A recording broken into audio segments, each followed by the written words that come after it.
Hello and welcome everyone. Differential equation के last lecture हम लोग करने वाले हैं आज। लास्ट लेक्चर ये डिफरेंशियल इक्वेशन का, इसके बाद डिफरेंशियल इक्वेशन टॉपिक जो है, जो चैप्टर है वो ख़त्म हो जाएगा। जो भी बुक आप लोग यूज़ करते हो, मैं तो रिकमेंड करता हूँ हर किसी को कि सिंगेज यूज़ करें, क्योंकि सिंगेज जेई एडवांस लेवल तक बुक है और मैं भी अपने लेक्चर के लिए सिंगेज का ही रेफरेंस लेता हूँ, तो इसलिए मैं कहता हूँ कि सिंगेज यूज़ करो। बट आपके पास अगर अरिहंत है, एमटीजी है, दीप्ति पब्लिकेशन की एक बुक आती है, तो अगर ऐसी कोई भी बुक है तो कोई टेंशन लेने वाली बात नहीं है। उस बुक से डिफरेंशियल इक्वेशंस के सभी क्वेश्चन कर दो, है ना। और अगर मान लो कहीं पे अटक गए, कोई क्वेश्चन नहीं आ रहा है या फिर कोई क्वेरी आ गई, क्वेश्चन आएगा तो फिर से ट्राई करो। हार्ड क्वेश्चन होती ही है ट्राई करने के लिए, और जितना आप क्वेश्चन को खुद से ट्राई करोगे उतना आप लोग इम्प्रूव करोगे। तो इसलिए मैं कहता हूँ कि क्वेश्चन को खुद से ट्राई किया करो, जितना हो सके खुद से ट्राई करो। अगर मान लो आखिर में आ ही नहीं रहा, सॉल्यूशन देख लो, सॉल्यूशन भी नहीं समझ में आ रहा तो फिर मुझे भेज दो, मैं तुम्हें सॉल्यूशन समझा दूंगा, मैं तुम्हें समझा दूंगा कि कैसे करना है। और अगर कोई क्वेरी आ रही है पढ़ने में, पढ़ाई करने में, कि कैसे स्ट्रैटेजी बनाए, कैसे पढ़े, क्या पढ़े, कितना टाइम कौन सा सब्जेक्ट पढ़ना चाहिए, ऐसी कोई क्वेरीज आ रही है तो टेलीग्राम पे या फिर इंस्टाग्राम पे मुझे मैसेज कर सकते हो। मैं तुम्हारी क्वेरी को ज़रूर आंसर करूँगा। मैसेज करने में बिल्कुल नहीं झिझकना है, शर्म नहीं करनी है बिल्कुल भी, ठीक है। शर्म, हया, लाज, लज्जा सब छोड़ देनी है ऐसे मामलों में, है ना। छोड़ देनी है का इसका मतलब ये नहीं कि कुछ भी करो, नंगा नंगा नाचो जाके।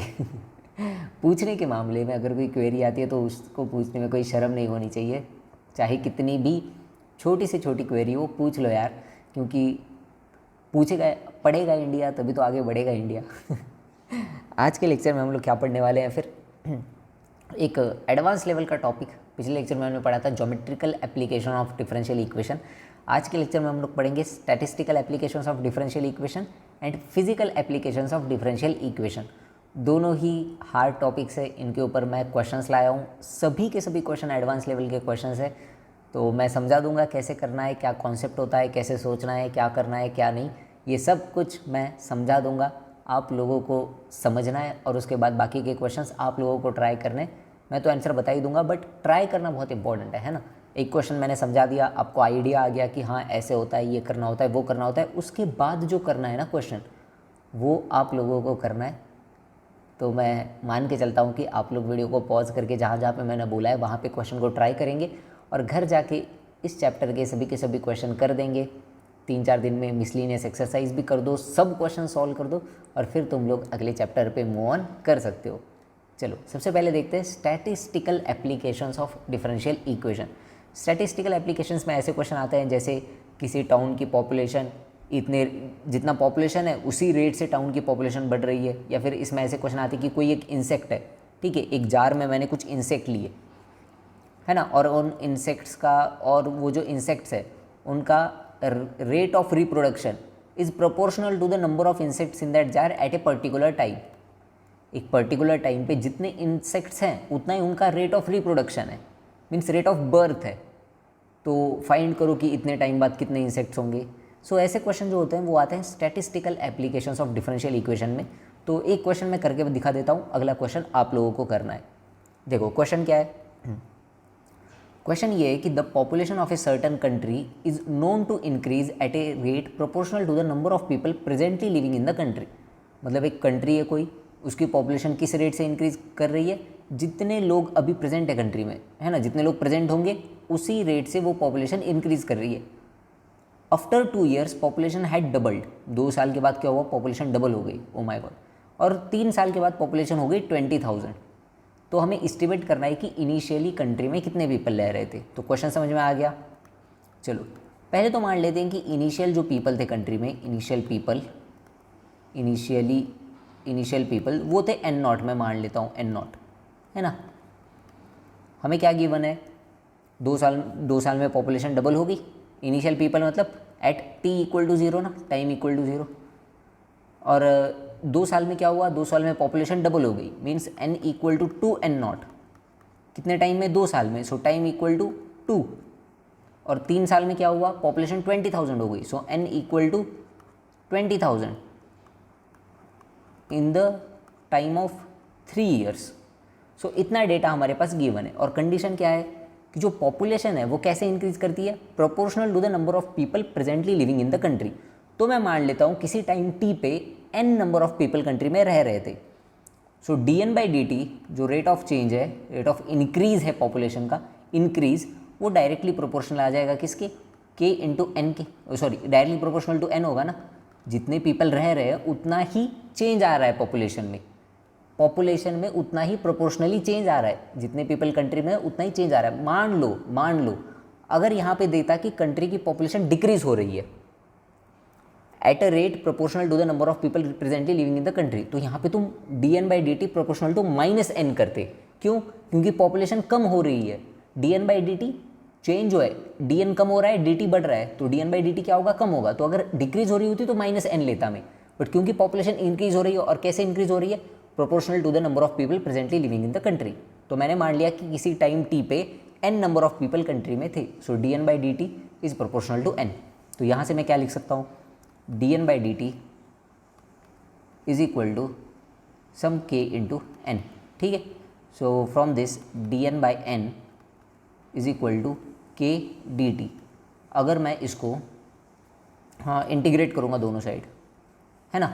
अब इंटीग्रेशन में हम लोग लिमिट्स लगाएंगे, तो टाइम 0 से लेके टाइम t तक, और जब टाइम 0 था तब कंट्री की पॉपुलेशन क्या थी, n0, और टाइम t पे मान लो कंट्री की पॉपुलेशन है n। तो अगर हम इसको इंटीग्रेट करेंगे तो क्या होगा, ln n, ठीक है ना, ln n minus ln n0 equal to k तो बाहर आ गया, इंटीग्रल dt t, और लिमिट्स क्या है 0 से लेके t, so t minus 0 t, so this is equal to kt। Clear है। तो यहाँ से ln of n/n0 equal to आएगा kt। सो अगर मैं इसको मैंने एक्सपोनेंशियल फॉर्म में अगर लिखा तो n/n0 क्या होगा, e to the power kt। So from here n equal to n0 into e to the power kt। So this is our required expression, ये हमारा रिक्वायर्ड इक्वेशन था। अब हमें पता चल गया कि कंट्री की population at a time t पे कितनी होगी, एट ए टाइम t पे कंट्री की पॉपुलेशन कितनी होगी, n0 into E to the power kt। अब देखो क्वेश्चन में क्या गिवन है, जब टाइम 2 ईयर्स था, सो n इक्वल टू 2n0, तो यहाँ पे रख दो टाइम इक्वल टू 2 और n इक्वल टू 2n0, है ना। सो अगर हम लोग ये पुट करेंगे, so 2n0 equal to n0 into E to the power 2k, है ना। So 2 equal to E to the power 2k, दोनों तरफ ln ले लो, तो ln 2 equal to 2k, that implies k equal to ln 2/2। तो k का value हमें यहाँ से मिल गया। सेकंड हमें क्या पता है, जब टाइम इक्वल टू 3 था तो n कितना था 20,000, जब टाइम 3 ईयर्स था तो पॉपुलेशन कितनी थी 20,000। So 20,000 equal to n0 into E to the power kt ना। So E to the power k का वैल्यू हम लोग निकाल चुके हैं, ln 2/2 इंटू 3, है ना, मतलब 3 ln 2/2। सो इसको तो हम लोग लिख सकते हैं n0 into E to the power ln of 2 to the power 3/2, है ना। एंड फ्रॉम दिस बताओ अब ये सिंप्लीफाई होकर क्या होगा, n0 इंटू, इसको अगर हम लोग सिंप्लीफाई करेंगे तो ln मतलब बेस e है ना, तो ये 2 टू द पावर 3/2 बाहर आ जाएगा। सो 2 टू द पावर 3/2 एक्चुअली होता क्या है, √2 का क्यूब। √2 का क्यूब कितना होगा 2√2। सो n0 का वैल्यू क्या आया 20,000 डिवाइडेड बाई 2√2, और इसको सॉल्व कर लो तो तुम्हें मिल जाएगा initial population. So initial population कितना आएगा अगर इसको सॉल्व करोगे तो 7071। This is the initial population in the country. अब देखो मैंने क्या किया, कैसे सॉल्व किया, फिर से एक बार समझाता हूँ। हमें कुछ कंडीशन गिवन था, उस कंडीशन को मैंने लिखा इक्वेशन के फॉर्म में, वहाँ से मैंने इक्वेशन बनाई, लिमिट्स रख दी उस इक्वेशन में, इक्वेशन को सॉल्व कर लिया, हमें मिल गई रिक्वायर्ड इक्वेशन। और जो गिवन 2 कंडीशन थी, हमें जो गिवन 2 चीज़ें थी उनको मैंने पुट करा, वैल्यूज़ निकाल ली और ख़त्म यार क्वेश्चन। तो ऐसे ही करना होता है स्टैटिस्टिकल एप्लीकेशंस में, कोई ज़्यादा दिमाग नहीं लगाना है, इक्वेशन लिखो और फिर कर दो काम, ठीक है। चलो इस क्वेश्चन को सॉल्व करो। अब सेम पिछले क्वेश्चन की तरह ही ये क्वेश्चन है, सो इसको सॉल्व कीजिए आप सभी लोग, ठीक है। चलो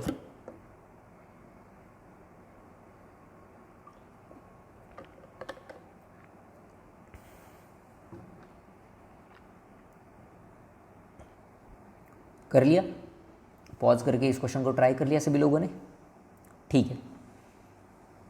चलो अब मैं कर देता हूँ। What constant interest rate is required if an initial deposit placed into an account accrues interest compounded continuously is to double its value in 6 years। तो किसी अकाउंट में हमने कुछ बैलेंस डाला है और वो बैलेंस पे हमें कंपाउंड इंटरेस्ट मिल रहा है ना, और वो कंपाउंड इंटरेस्ट अब एक्चुअली एनुअली होता है, 2 ईयरली होता है, 6 मंथ होता है, या फिर क्वार्टरली कंपाउंड इंटरेस्ट होता है। बट यहाँ पे जो कंपाउंड इंटरेस्ट है वो कंटिन्यूअसली है ना, मतलब हर एक सेकंड में भी कंपाउंड इंटरेस्ट मतलब जो इंटरेस्ट है वो चेंज हो रहा है, क्योंकि कंपाउंडेड कंटिन्यूअसली है ना। तो हर एक मिनट में जैसे ही अमाउंट चेंज होगा उस पर कंपाउंड इंटरेस्ट भी चेंज हो जाएगा। इस बात को समझ पा रहे हो तुम लोग? Means every second it's changing. तो ऐसा कंपाउंड इंटरेस्ट है भाई। ऐसे कंपाउंड इंटरेस्ट पे अगर तुमने पैसे ले लिया ना किसी से, तुम्हारे तो लग गए भाई। ठीक है, तो ऐसे कंपाउंड इंटरेस्ट पे पैसे मत लो बिल्कुल। कंपाउंड इंटरेस्ट पे लेनी नहीं चाहिए पैसे सिंपल इंटरेस्ट पे लेने चाहिए, और कैलकुलेट करना चाहिए कि हाँ भाई कंपाउंड इंटरेस्ट सही रहेगा या फिर सिंपल इंटरेस्ट सही रहेगा। इसीलिए तो मैथ्स है अपने पास, है ना। लोग पूछते हैं मैथ्स का एप्लीकेशन क्या है नॉर्मल लाइफ में, ये एप्लीकेशंस है। बट देखो, मैं तो मानता हूँ कि भाई मैथ्स का एप्लीकेशन हो या ना हो, मैथ्स ब्यूटी है बस। ठीक है, तुमको एप्लीकेशन नहीं मिल रहा, चलो ना मिले, है ना। लोग ऐसे मीम्स बनाते हैं कि कहाँ क्वाड्रेटिक इक्वेशन का एप्लीकेशन आ रहा है लाइफ में।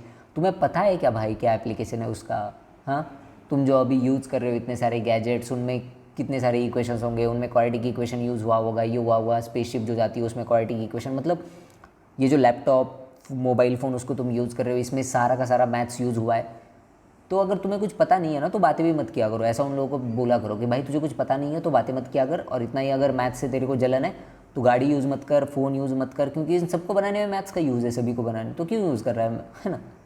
उसको बोल कि जा भाई, तू जो पार्टी होती है ना, पॉलिटिकल पार्टी, उसमें सिर्फ झंडे पकड़ तू, वही काम है तेरा। ऐसी हायर लेवल की चीज़ें तेरे को समझ नहीं आएगी, ऐसा बोल देगा उनको मुँह पे। क्योंकि इन लोगों को पता ही नहीं होता मैथ्स का कितना एप्लीकेशन है, और ऐसे ही मीम बनाने के लिए बना देते हैं मीम। हाँ ठीक है, मैं ऑफेंड हो जाता हूँ ऐसे मीम्स पे। चलो, बहुत ही ऑफ टॉपिक चले जा रहे हैं हम लोग, कोई बात नहीं, वो लोग बुद्धू लोग हैं, हम लोग होशियार लोग हैं, तो हम लोग इस क्वेश्चन को सॉल्व करेंगे। तो कंपाउंडेड कंटिन्यूअसली है, मतलब कंटिन्यूअसली मनी पे कंपाउंड इंटरेस्ट लग रहा है। तो भाई मुझे ये बताओ, किसी भी टाइम पे जो तुम्हारी मनी होगी, जो उस मनी पे कंपाउंड इंटरेस्ट होगा, है ना, मनी चेंज हो रही है ना, अमाउंट चेंज हो रहा है ना, तो मैं मान लेता हूँ n है, किसी टाइम t पे जो अमाउंट है वो n है। मैंने ये मान लिया कि किसी टाइम t पे जो तुम्हारा अमाउंट क्या है, n है। तो जो rate of change of amount होगा वो डायरेक्टली प्रोपोर्शनल होगा कि कितना अमाउंट प्रेजेंट है उस टाइम पे। क्लियर है? सो यहाँ से मैं लिख सकता हूँ dn/dt is equal to kn, और k तुम्हारा क्या है, रेट ऑफ कंपाउंड इंटरेस्ट, क्योंकि इसी रेट से तो चेंज हो रहा है ना। समझ पा रहे हो तुम इस बात को? के क्या है तुम्हारा, rate of compound interest. Percentage में नहीं, परसेंटेज में अगर तुम्हें चाहिए तो इसको बाय 100 कर लो, तो जो तुम्हारा रेट ऑफ इंटरेस्ट है वो परसेंटेज में आ जाएगा। बट हम लोग बस के ले रहे हैं, परसेंटेज में नहीं ले रहे हैं। समझ रहे हो ये बात? अगर परसेंटेज में आंसर चाहिए डायरेक्टली तो k/100 कर लो, डायरेक्टली के का आंसर परसेंटेज में आ जाएगा। ठीक है, बट हम लोग पहले रेट ऑफ इंटरेस्ट निकालते हैं, बाद में उसको परसेंटेज में कवर कर लेंगे। सो के तुम्हारा रेट ऑफ इंटरेस्ट है। अब इस इक्वेशन को सॉल्व करते हैं। तो इस इक्वेशन को हमने पहले ही सॉल्व किया है पिछले क्वेश्चन में। देखो, dn/dt इक्वल टू kn, इस इक्वेशन का सोल्यूशन क्या आता है, n equal to n0 into E to the power kt, है ना। हमें इसका सोल्यूशन पता है पहले से, n equal to n0 into E to the power kt। n क्या है, amount at any time, n amount at time t, ठीक है। और n0 क्या है, इनिशियल अमाउंट जो तुमने डिपॉजिट किया था या फिर बोरो किया था, जो भी इनिशियल अमाउंट। तो हमें क्या चाहिए कि 6 ईयर्स में वैल्यू डबल होनी चाहिए। 6 ईयर्स में वैल्यू डबल होनी चाहिए, मतलब n होना चाहिए 2n0, और टाइम कितना है उसके लिए, 6 ईयर्स, मतलब 6। सो k भी हमने एनुअली लिया है, तो ठीक बात है। चलो रख देते हैं values, 2n0 equal to n0 into E to the power 60। So यहाँ से 2 equal to E to the power 60, दोनों तरफ लैन लोगे तो क्या होगा, ये 60 इक्वल टू लैन ऑफ 2। तो यहाँ से t का वैल्यू क्या आएगा, लैन 2/6। और एक्चुअली तुम्हें लैन 2 का वैल्यू क्वेश्चन में गिवन है, कितना गिवन है लैन 2 का वैल्यू क्वेश्चन में, 0.6930, 0.6930 डिवाइडेड बाई 6। तो इसको 6 से डिवाइड कर दो, क्या आएगा आंसर, 0.1155, ऐसा आएगा ना, 0.1155। क्लियर है, 0.1155। तो अच्छा, ये k का वैल्यू हो, ये तो अरे 6k होगा ना, यहाँ पे t का वैल्यू 6 है ना, तो 6k होगा। ठीक है चलो, तो k का वैल्यू क्या आया 0.1155। तो अगर k तुम्हें परसेंटेज में चाहिए तो परसेंटेज में कितना होगा रेट ऑफ इंटरेस्ट, 11.55%, है ना।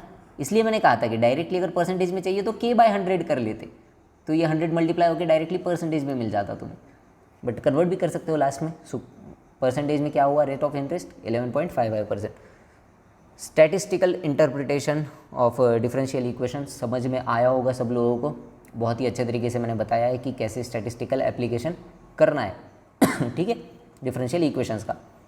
अब चलते हैं अपने अगले टॉपिक पे, जो कि पिछले टॉपिक से थोड़ा सा, है ना, थोड़ा सा हार्ड है, इसमें दिमाग लगाना होगा, बट जिन लोगों ने फिज़िक्स अच्छे से करी है ना, उनको physical applications of differential equation easy जाएगा।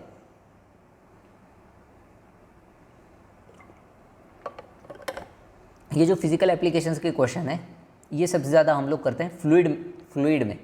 जब तुम लोग फ्लूइड मैकेनिक्स पढ़ोगे तो उसमें ये क्वेश्चन तुम सबसे ज़्यादा करोगे, physical applications of differential equations की। थर्मोडायनेमिक्स में भी करोगे, थर्मोडायनेमिक्स में जब दो बॉडीज़ कांटेक्ट में आती है तो क्या होता है क्या नहीं, तो उसमें भी physical applications of differential equation आते हैं। बट ये टॉपिक हमें डिफरेंशियल इक्वेशन में भी पढ़ना है, तो दो दो जगह पढ़ के अच्छे तरीके से तुम्हारा रिवीजन भी हो जाएगा। यहाँ पे पहले पढ़ लिया तो फिजिक्स में आसान जाएगा, फिजिक्स में पहले पढ़ लिया है तो यहाँ पे आसान जाएगा, तो दोनों तरफ फ़ायदा ही है। ठीक है, चित भी मेरी पट भी मेरी। चलो इस क्वेश्चन को देखते हैं। तो इस क्वेश्चन को मैं कर देता हूँ, उसके बाद अगले जो दो क्वेश्चन हैं वो तुम लोग कर सकते हो। ठीक है, और मज़ा तो आ रहा है ना, मतलब एडवांस लेवल के क्वेश्चन है सभी, तो हार्ड तो होंगे ही। दिल की धड़कन बैठ गई होगी कि सर ये है क्या। So my friend, this is JEE advance level. देखो क्वेश्चन क्या है, find the time required for a cylindrical tank of radius R and height H to empty through a round hole of area A at the bottom. ठीक है, पहले मैं थोड़ा सा diagram बना लेता हूँ। तो एक सिलेंड्रिकल टैंक है, इस सिलेंड्रिकल टैंक की टोटल हाइट कितनी है, टोटल हाइट है इसकी h, और रेडियस है इसकी r। सिलेंड्रिकल टैंक की जो हाइट है वो h और रेडियस है इसकी r। इसके नीचे एक होल है। ठीक है, इस सिलेंड्रिकल टैंक के नीचे क्या कर दिया हमने, एक होल कर दिया, जिस होल का एरिया इक्वल टू है a। इस होल का एरिया कितना है, स्मॉल ए एरिया है इस होल का, और इस होल से पानी नीचे गिरेगा। अब जो होल से पानी नीचे गिर रहा है उसकी वेलोसिटी किसके प्रोपोर्शनल होगी, हाइट, जितना भी टैंक में हाइट होगा तुमने ये देखा होगा। अगर मान लो टंकी है और टंकी के नीचे नल है, टंकी अगर पूरी भरी हुई है ना तो नल से पानी बहुत फास्ट आएगा। जैसे जैसे टंकी में पानी कम होगा वैसे नल से जो पानी आ रहा है उसकी वेलोसिटी भी स्लो हो जाएगी, देखा होगा तुमने ये। तो वही हो रहा है यहाँ पे, ये जो वेलोसिटी है इस होल से आने वाली पानी की वो डायरेक्टली प्रोपोर्शनल है हाइट के, मतलब रूट के, हाइट के रूट के डायरेक्टली प्रोपोर्शनल है। ठीक है, तो पहले तो मैं मान लेता हूँ किसी टाइम टी पे हाइट थी इस वाटर की h। ठीक है, मैंने क्या मान लिया, किसी टाइम टी पे इस वाटर की हाइट है h at a time t। अब थोड़े टाइम dt में क्या होगा, इसकी dh हाइट कम हो जाएगी। एक छोटे से टाइम dt में क्या होगा, इसकी हाइट dh कम हो जाएगी, है ना। मान लो इतना पानी कम हुआ किसी टाइम इंटरवल t में, dh हाइट कम हो गई वाटर की, है ना, dt टाइम इंटरवल। तो मुझे ये बताओ कितना पानी बाहर गया, तो एरिया इंटू हाइट होता है ना, एरिया इंटू लेंथ। अगर तुम सिलेंडर का वॉल्यूम देखो, सिलेंडर का वॉल्यूम क्या होता है, area into length, pi R square into H, height या फिर लेंथ। सो कितना पानी बाहर गया, pi R square into D H, pi R square D H, इतना पानी बाहर गया इक्वल टू। अब इसी को मैं इस होल के रिस्पेक्ट में भी लिख सकता हूँ ना, इसी इक्वेशन को पाई आर स्क्वायर डी एच को मैं इस होल के रिस्पेक्ट में लिख सकता हूँ। होल में से कितना पानी बाहर गया होगा बताओ। अब होल से जो पानी बाहर जाएगा उसकी वेलोसिटी पहले तो कितनी होगी, k into root two G H. Hole से जो पानी बाहर आ रहा है उसकी वेलोसिटी कितनी है, k into root two G H. तो dt टाइम में कितना पानी बाहर आएगा, तो वेलोसिटी इंटू dt, इतना लेंथ का पानी बाहर आएगा ना, है ना, इतना ही तो पानी बाहर आएगा। और एरिया क्या है इसका, a। सो टोटल वॉल्यूम कितना होगा बाहर आने वाला पानी का, AV dt। सो a into v is the velocity which is k into root two G H, क्योंकि एट टाइम t पे हाइट कितनी थी, h इंटू dt। इतना पानी क्या आया, होल से बाहर आया। तो ये दोनों इक्वल होंगे, जितना पानी बाहर आया उतना ही पानी अंदर से कम हुआ। तो मैं यहाँ पे माइनस साइन लगा दूँ, क्योंकि पानी बाहर आ रहा है ना, पानी कम हो रहा है, कम हो रहा है पानी, सो माइनस साइन, कम हो रहा है पानी। ये दोनों इक्वल होंगे। चलो यार इक्वेशन मिल गई, इसके बाद तो हम लोग इजीली सॉल्व कर सकते हैं। तो minus pi R square D H. तो ये मोर ऑफ फिजिक्स का क्वेश्चन है, मुझे नहीं लगता कि जो फिजिकल एप्लीकेशंस होते हैं वो मैथ्स के होते हैं, नहीं वो फिजिक्स वाले क्वेश्चन होते हैं। ए की रूट टू जी एच, ए K root two G H, सच में ये फिजिक्स के क्वेश्चन होते हैं, इसमें मैथ है ही नहीं कुछ। डी टी, तो यहाँ पे हम लोग लिख सकते हैं माइनस पाई आर स्क्वायर, और देखो ए भी कॉन्स्टेंट है, के भी कॉन्स्टेंट है, और रूट टू जी एच सभी को इधर ले आओ, आर भी कॉन्स्टेंट है, so A K root two G H D H equal to D T.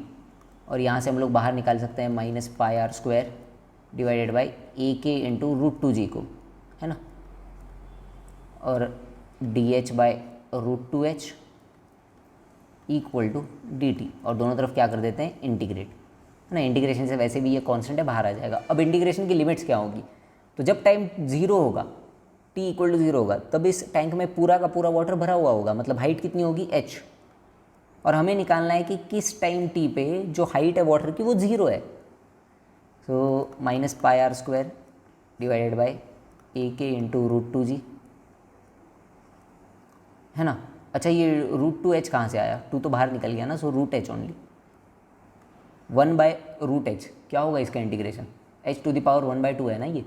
So x to the power n का क्या होता है, x to the power n+1, x to the power n+1, सो h to the power 1/2 divided by n+1, सो divided by 1/2, सो this is 2√h, है ना। ये क्या होगा, ये होगा 2√h इसका integration. So 2√h from h to 0 equal to t from 0 to t, और इसको सॉल्व कर लो बस। So minus pi R square divided by A K into root two G into minus 2√h, है ना, minus 2√h equal to time t। और यहाँ से टाइम t क्या आएगा, टाइम t आएगा 2 पाई R square divided by A K into root of h/2g। Clear है, oh sorry, root में 2h/g, है ना, क्योंकि एक 2 से एक 2 कैंसिल हो गया, रूट 2 आ गया, सो रूट में 2h/g, this will be the time. Clear है सभी लोगों को। तो ये मोर ऑफ मुझे फिजिक्स का क्वेश्चन लगता है, ना कि मैथ्स का, है ना। कहीं पे हमने गलती तो नहीं करी। अच्छा ये 2 कहाँ से आया यार, क्या गलती कर रहे हैं हम लोग, पाई R square divided by A K into ये 2 से एक रूट 2 हो गया, सो रूट 2h/g, हाँ, सो this will be the time. कैसे सॉल्व किया मैंने, तो ये फिजिक्स है, मैथ्स नहीं है इसमें कुछ। जितना वाटर कम हुआ है उतना ही वाटर पाइप से बाहर आया है, so minus pi R square D H equal to this.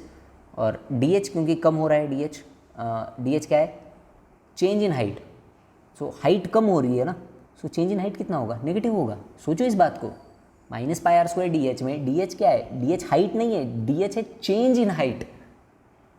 कुछ लोग बोल रहे होंगे कि सर डी एच भी पॉजिटिव, पाई भी पॉजिटिव, आर भी पॉजिटिव, तो यहाँ से नेगेटिव साइन कैसे आया, डी एच से आया है नेगेटिव साइन, क्योंकि D H means change in height, और हाइट पहले इतनी थी फिर कम हो गई, so D H is negative, so it will be minus D H. Clear है सभी लोगों को ये चीज़, ठीक है। और यहाँ पे हमने सॉल्व कर लिया और हमें टाइम मिल गया। चलो ट्राई दिस क्वेश्चन, इस क्वेश्चन को ट्राई करो। अब ये फिजिक्स के क्वेश्चन होते हैं और बहुत अच्छे होते हैं। इसके बाद ये चैप्टर खत्म हो जाएगा। ये एक क्वेश्चन है, इसके बाद एक और क्वेश्चन है, इसलिए मैं बोल रहा हूँ पॉज करके खुद से ट्राई कर लो।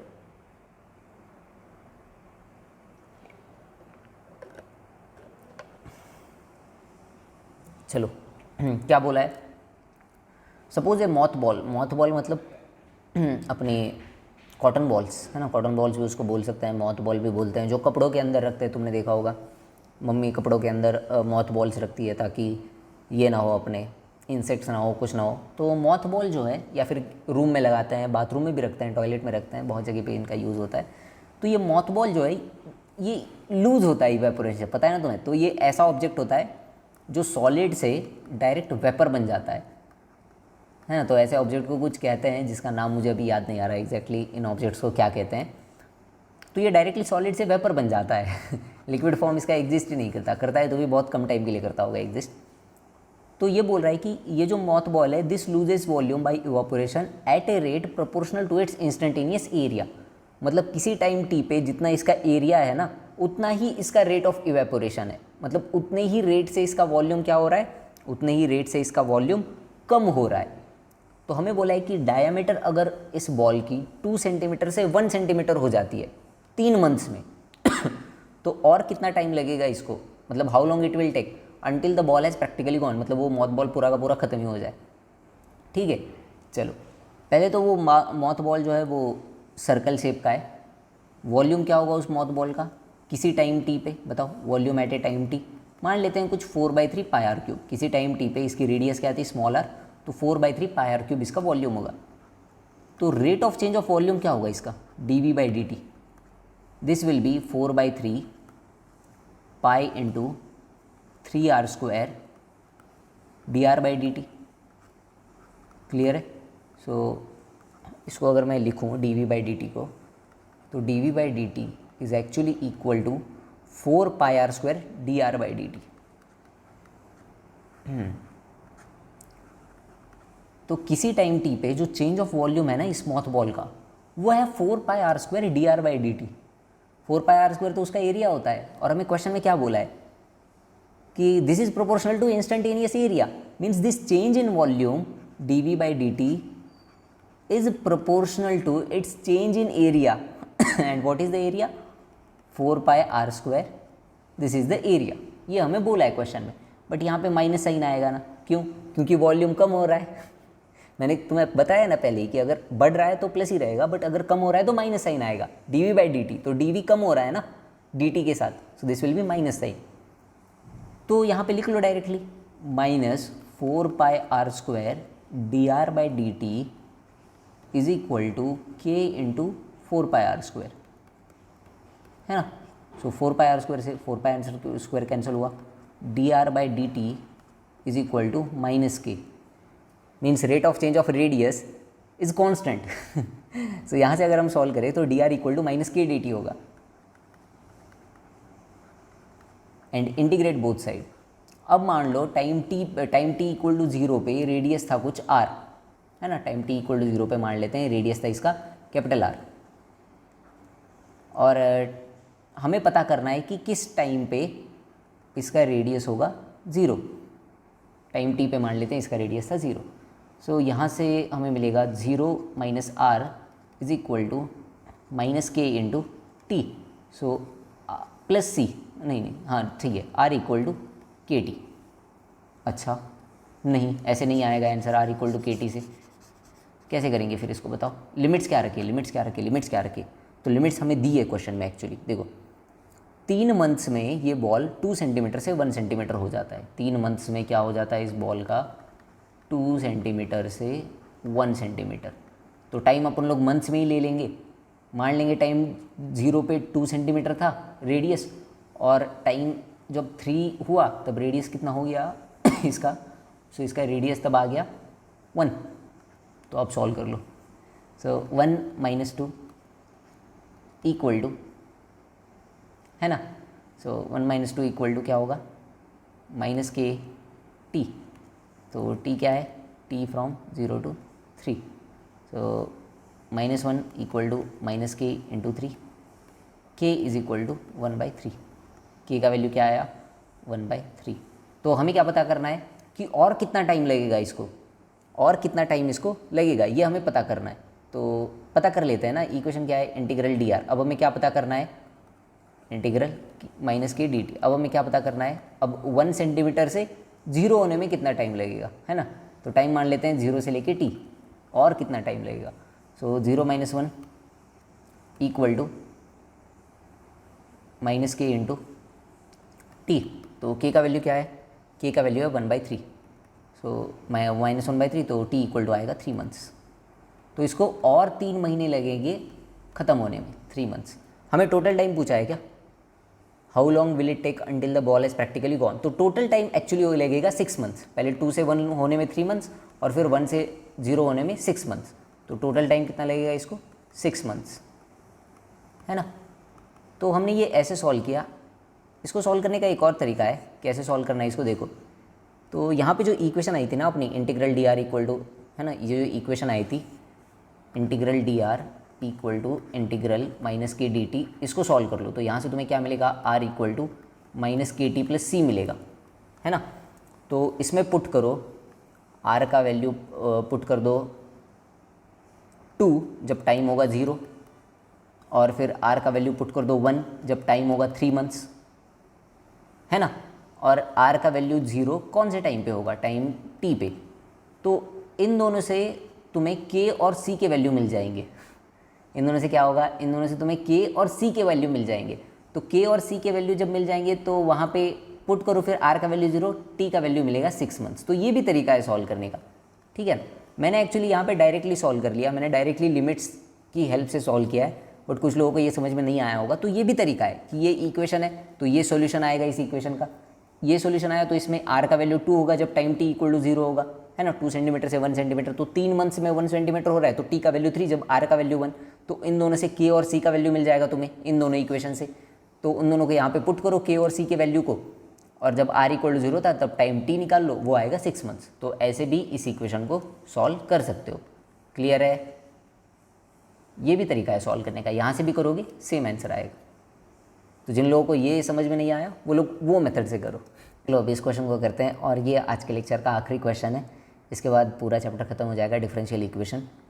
सब लोगों को समझ में तो आया ना ये चैप्टर, आई होप कि मैंने अच्छे तरीके से पढ़ाया है इस चैप्टर को। और हाँ, मैंने कंजूसी नहीं की है कहीं पे ये नहीं कि चलो ये थोड़ा सा हार्ड टॉपिक है इसको स्किप कर देते हैं, या फिर ये क्वेश्चन हार्ड है इसको स्किप कर देते हैं, ऐसा मैंने कहीं पे नहीं किया। हार्ड क्वेश्चन मिला तो मैंने डाल दिया डायरेक्टली, तुम्हारी भलाई के लिए डाला वो क्वेश्चन, कि चलो यार तुम लोग हार्ड क्वेश्चन देखोगे तो तुम्हें रियलिटी चेक मिलेगा कि एडवांस में कैसे क्वेश्चंस आते हैं। ये नहीं कि तुम भ्रम में रहो कि एडवांस में कैसे क्वेश्चंस आते हैं।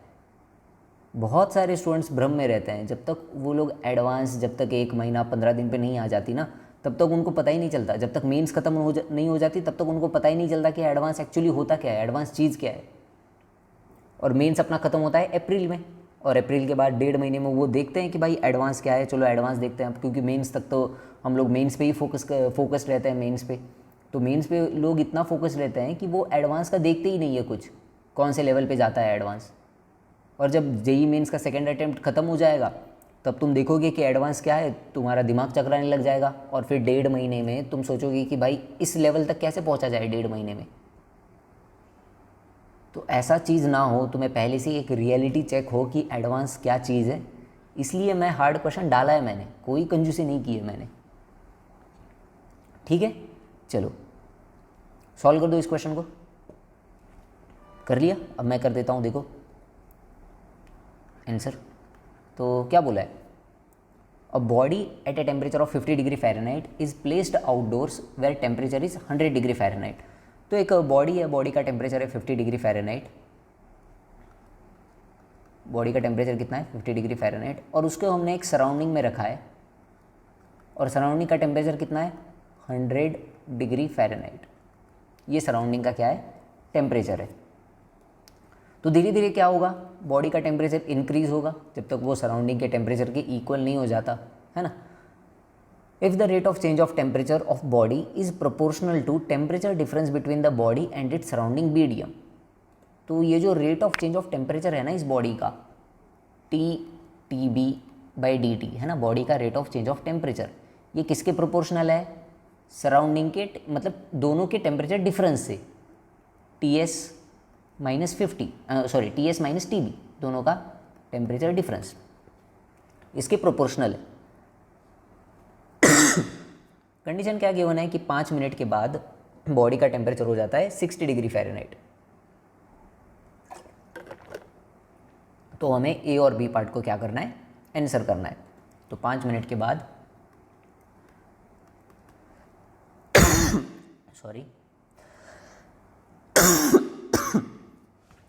सॉरी देखो 5 मिनट के बाद बॉडी का टेम्परेचर कितना हो जाता है 60 डिग्री फ़ारेनहाइट। अचानक से पता नहीं यार, थोड़ा सा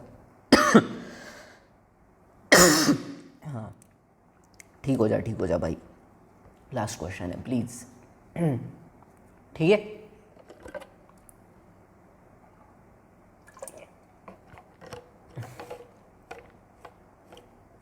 अच्छा देखो, ये क्वेश्चन ऐसा नहीं है कि दो बॉडी को तुमने कांटेक्ट में रख दिया, एक बॉडी का टेम्परेचर बढ़ रहा है, दूसरी बॉडी का टेम्परेचर कम हो रहा है। यही होता है ना जनरली, अगर हमने दो बॉडी को कांटेक्ट में रख लिया, मान लो ये हायर टेम्परेचर पे, ये लोअर टेम्परेचर पे है, तो अगर मैंने इनको कांटेक्ट में रख दिया तो एक का टेम्परेचर बढ़ता है, दूसरे का टेम्परेचर कम होता है। बट तुमने इस बॉडी को कहाँ रखा है? सराउंडिंग में, और सराउंडिंग का टेम्परेचर 100 डिग्री ही रहेगा at all time. This question is like तुमने इस बॉटल को समर में बाहर रख दिया, क्या होगा? इसका टेम्परेचर बढ़ेगा धीरे धीरे, बट सराउंडिंग का टेम्परेचर कम होगा क्या उससे? नहीं, सराउंडिंग का टेम्परेचर उतना ही रहेगा। तो यहाँ पर भी सराउंडिंग का टेम्परेचर जो है वो कम नहीं होगा, वो 100 डिग्री फ़ारेनहाइट ही रहेगा। So the temperature of surrounding is 100 only. तो यहाँ से हम लोग लिख सकते हैं D T B by D T is equal to K times of 100 minus T B. अब इसको इंटीग्रेट करना पड़ेगा, तो इंटीग्रेट करने के लिए ले आओ इधर, D T B divided by 100 minus T B equal to K D T, K into integral D T, और इधर भी इंटीग्रेशन। अब हमें लिमिट्स पता है, क्या लिमिट्स पता है? जब टाइम 0 था तो बॉडी का टेम्परेचर था 50 डिग्री फ़ारेनहाइट, और जब टाइम हुआ 5 मिनट तो टाइम को हम लोग मिनट्स में ले रहे हैं और टेम्परेचर को फ़ारेनहाइट में, तो टेम्परेचर कितना होगा? 60 डिग्री फ़ारेनहाइट, ये हमें गिवन है। तो यहाँ से हम लोग इक्वेशन बना सकते हैं। तो इक्वेशन क्या आएगी? ln of 100 minus T B, और लिमिट्स क्या होगी इसकी? 50 upper limit 60 is equal to K T, lower limit 0 upper limit 5। Solve कर लो इसको। So this will be ln of, क्या होगा? 100 minus 60, so 40 minus ln of 50 is equal to K into 5, है ना। तो ये अपनी इक्वेशन है, दिस इज़ आवर इक्वेशन। इसमें लिमिट्स तुम्हें पुट करनी है अपने हिसाब से, ठीक है। चलो, so this will be ln of 4/5 equal to 5k। तो k का वैल्यू हमें यहाँ से मिल जाएगा 1/5 इंटू ln ऑफ 4/5। अब हमें क्या बोला है ए पार्ट में? ए पार्ट में हमें बोला है कि how long it will take the body to reach a temperature of 75 degree Fahrenheit. Equation क्या है? ये इक्वेशन है एक्चुअली। सो इस इक्वेशन को यहाँ पे रख दो, मतलब ये इक्वेशन है अपनी, तो उसमें लिमिट्स अपने हिसाब से रखनी है हमें। So D T B divide by 100 minus T B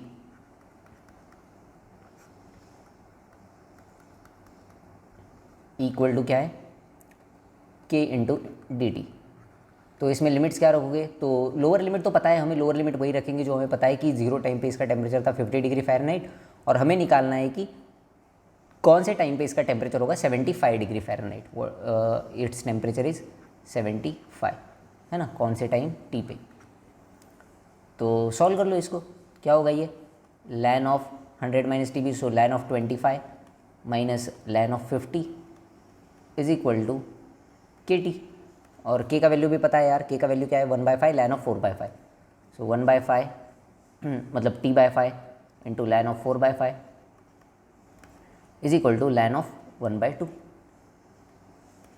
ठीक है ना। और इसको सॉल्व कर लो यार, ख़त्म है बात, है ना। इसको सॉल्व कर लो, कर सकते हो इसको सॉल्व। अब टी का वैल्यू क्या आएगा यहाँ से? क्या आएगा बताओ? अच्छा, इसको अंदर भेज दो, t/5 को अंदर भेज दो तो क्या होगा? 1/2 is equal to 4/5 to the power t/5, है ना।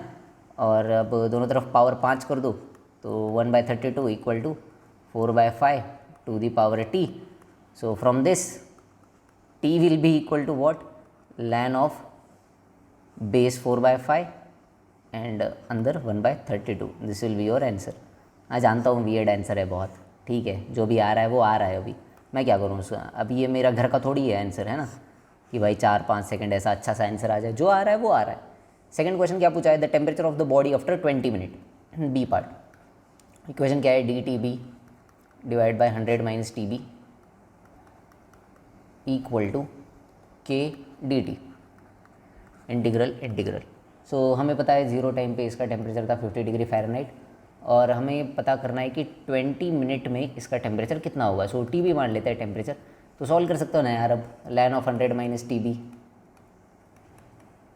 Minus ln 50 equal to 20 K, और के का वैल्यू क्या है?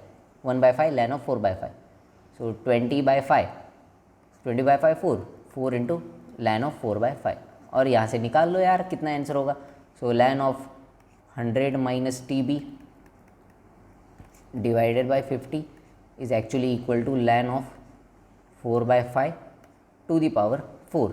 So from this 100 minus TB by 50 is equal to 4/5 to the power 4, or from this you can calculate TB, which is actually equal to 100 minus 50 times of 4/5 to the power 4। Calculate कर लो, जो भी answer आएगा वो होगा तुम्हारा temperature at T equal to 20 minute. तो बस इक्वेशन लिखना है यार, है ना। एक बार इक्वेशन लिख दिया ना, देखो ये इक्वेशन हमने एक बार लिख दिया ना, ख़त्म फिर क्वेश्चन। इसमें बस अपनी सहूलियत के हिसाब से लिमिट्स डालनी है। Physical interpretation of differential equation में एक बार इक्वेशन लिख दिया ना, फिर उसके बाद अपने हिसाब से उसमें लिमिट्स डाल दो। पिछले क्वेश्चन में भी देखो हमने एक बार इक्वेशन लिख दिया था, है ना, ये इक्वेशन, और इसमें फिर अपने हिसाब से लिमिट्स डाल ली थी जो भी चाहिए वो। देखो पिछले क्वेश्चन में भी देखो फिजिकल इंटरप्रिटेशन के हमने एक बार क्या किया, इक्वेशन लिख ली और फिर उसके में अपने हिसाब से लिमिट्स डाल दी। तो यही करना है तुम्हें, इक्वेशन लिखना है और उसमें अपने हिसाब से लिमिट्स डालना है। क्लियर है। इसी के साथ जो लेक्चर है ख़त्म होता है। डिफरेंशियल इक्वेशन चैप्टर ही पूरा ख़त्म हो जाता है। मैं जानता हूँ कि मैं बहुत हाई लेवल तक चला गया इसमें, क्योंकि मैं तुम लोगों को जेईई एडवांस का पढ़ाना चाहता हूँ यार, इसीलिए। सो वीडियो को लाइक कीजिए, ज़्यादा से ज़्यादा दोस्तों के साथ शेयर कीजिए, जो भी आपके दोस्त जेईई के लिए पढ़ रहे हैं उनके साथ शेयर कीजिए, मुझे बहुत अच्छा लगेगा। ठीक है, जितने भी सब्सक्राइबर्स बढ़ेंगे उतना अच्छा ही लगता है यार, क्रिएटर को सब्सक्राइबर्स बढ़ते हैं तो। और मिलते हैं अगली वीडियो में, तब तक के लिए पढ़ते रहिए, खुश रहिए, बाय बाय।